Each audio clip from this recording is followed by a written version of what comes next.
পিসির জন্য তুমি 5 বছর সময় পেয়েছো, জেএসসির জন্য তুমি 3 বছর সময় পেয়েছো, এসএসসির জন্য তুমি 2 বছর সময় পেয়েছো, ইন্টারের জন্য তুমি মাত্র 1.5 বছর সময় পাবা।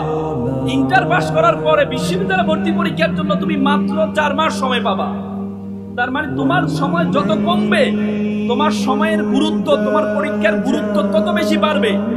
তোমরা যারা এসএসসি পরীক্ষায় এ প্লাস পেয়েছো, তোমরা যদি ইন্টারের একটা সমীকরণে দেখা গিয়েছে যারা এসএসসি পরীক্ষায় এ প্লাস পায় তাদের 50% ইন্টারে গিয়ে এ প্লাস পায় না, এবং যারা এসএসসি পরীক্ষায় এ প্লাস পায়নি তোমাদের মধ্যে অনেকেই তারা শুধুমাত্র তাদের চেষ্টার কারণে ইন্টারে গিয়ে তারা এ প্লাস পাবে।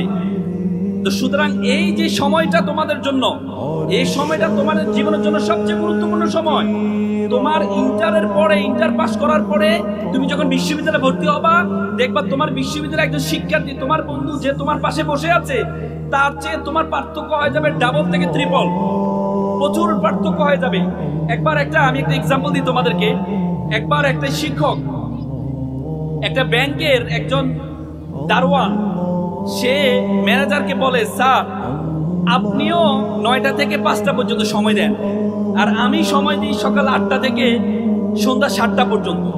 আমার বেতন হচ্ছে মাত্র 5,000 টাকা, কিন্তু